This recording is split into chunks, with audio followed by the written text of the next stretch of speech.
So hey guys, this is Dr. Shwek Singla, and in this video I'm gonna tell you about a topic from the anatomy, that is pharyngeal pouch derivatives. So first of all, this is a pouch. These are pouch, not cleft. Not cleft. I'm gonna discuss about pouch, not cleft. So let us start. See this diagram. In this is first, this green color is first, 2, 3, you can, and 4. These are 4 pharyngeal pouches. So from the first pharyngeal pouch, this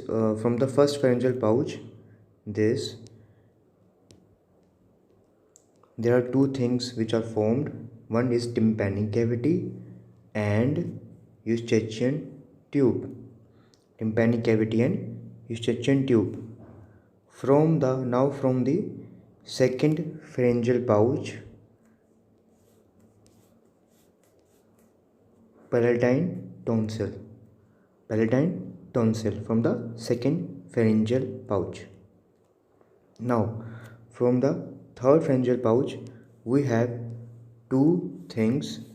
First is inferior parathyroid gland and thymus. The inferior parathyroid gland is present dorsally and the thymus is present ventrally.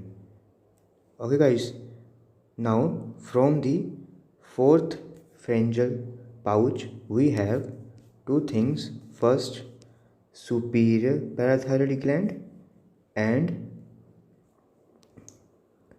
ultimobranchial body, also known as parafollicular C cells. Parafollicular C cells. So guys, these things are very important. They can directly give you this diagram. It was a previous AIMS question.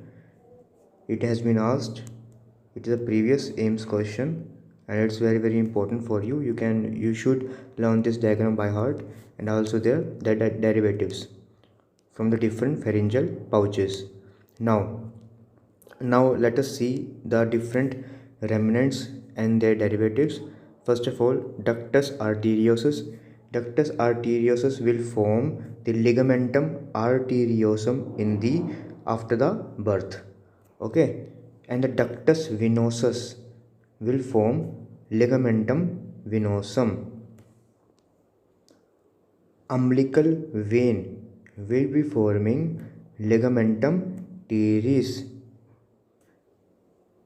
So guys, ductus are like names like this is arteriosus, then the arteriosum. Ductus venosus, it will be venosum.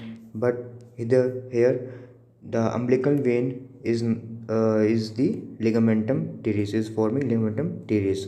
Now guys, septum primum is forming the floor of the fossa ovalis, and the septum secundum is forming the limbus. So what is limbus and what is fossa ovalis? Now look at this diagram. This is heart. Oh my god, this is very good heart. Oh my god, this is smiling. Yeah. So guys, this is the heart. So look at this. So what is limbus? This is the fossa ovalis.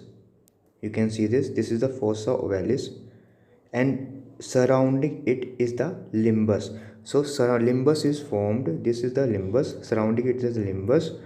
Surrounding it is the limbus, and the floor is the fossa ovalis. So fossa ovalis is formed by septum primum, and the limbus is formed by septum secundum. So guys, now look at this. This is a crista terminalis, which is connecting the SVC. This is SVC to the IVC. This is inferior vena cava, and this is superior vena cava. So it is connected from the inside, from superior vena cava to the inferior vena cava. Okay guys, and from the outside it will be the sulcus terminalis. It will be the sulcus terminalis. Okay guys, now look at this.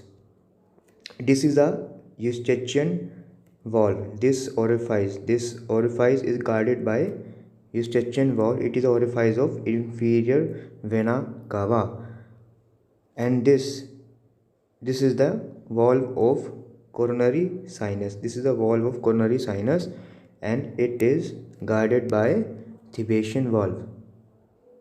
This is guarded by Thebetian valve, guys. So this is very important, guys. This diagram of heart is very important. They can directly ask you different type of question from this diagram, and it's very important. So thank you, guys. And if any comment, do comment in the section below. And this is Dr. Shivek Singla signing off. Bye bye.